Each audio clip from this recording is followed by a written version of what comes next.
How's it going, everyone? My name is Aiden. Welcome back. Today's day 288 of Post Back on his channel. Back in the journey once again. Hopefully, you all are having such a great Thursday today and another day in the week. Of course, we are back one more day until the weekend, so let's keep on pushing through.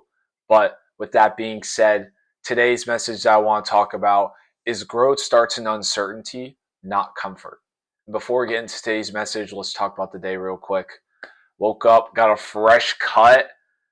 Before that, though, I went on a 3 mile run, 24, 27, 808 pace for 3 miles. I'd say it's pretty good. It was a little chilly out, but wanted to get my work done.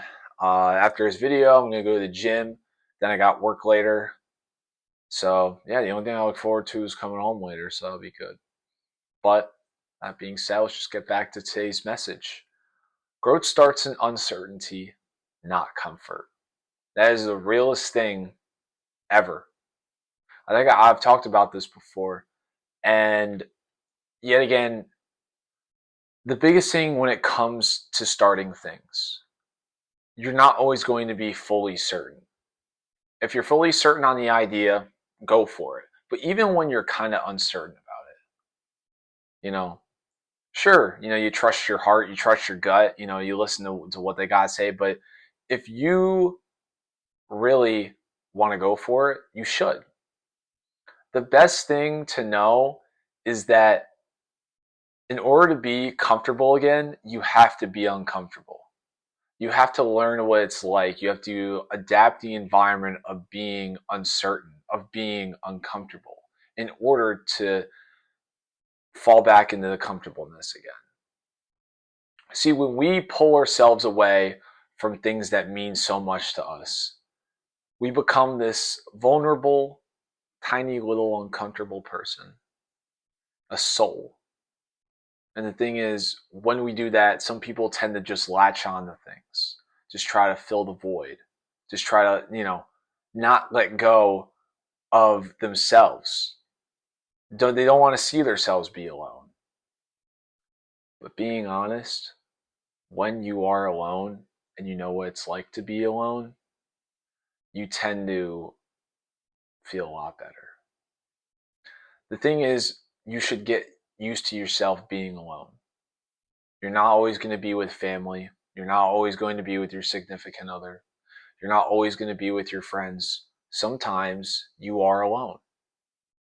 And the best way when to start something is to be alone. When you be alone and you understand the circumstances, you understand the environment that you're in, that's when confidence starts to roll in. You're starting to feel like, hold on, I'm getting this, I'm understanding what it's like now. And that's when growth comes in.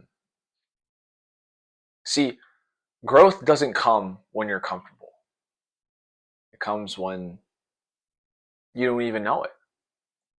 The fact that you're making a decision to go and be by yourself, or go and start that project by yourself, or to go and make that step on your own, it's your decision. The fact you're even thinking about it in the first place is putting your mindset and it's putting yourself in the right direction. And you don't really see growth unless you're uncertain about it, unless you're uncomfortable. A new playing field, it does wonders. So yet again, growth really comes from the uncertainty. It comes from the uncomfortableness. It comes from a feeling that just doesn't feel familiar at all. And that's when you just go for it. You take that shot. You take that job. You take that opportunity because you don't know where it can land you. And obviously, if you don't like it, you can always go back to your old ways. But isn't it nice, though, sometimes to just kind of do something different? Try something else? I feel like that kind of refreshes everything in your life because you're not used to the same schedule. You're not used to the same habits. And that's how I kind of felt when I started running again. Like I ran in high school and you know, I kind of lost the love of it because, I was going through a lot and I started lifting. But it's like when you re inhabit, new habits or old habits that you used to do, it's like, wow, like this is refreshing. Like this is really nice. I can't believe that I fell back into the love for this. So really, put yourself in an uncomfortable position. See what it's like and try to work from the bottom to the top. And I'm telling you, that confidence will roll right in. That growth, the comfortableness will roll right in. All it does is take time. Give yourself the opportunity to do it, and you'll be able to do it. But with that being said, guys, hope you all have such a great rest of the day today. And remember to take care of yourself. You deserve you matter, and I will see you all tomorrow. Take care.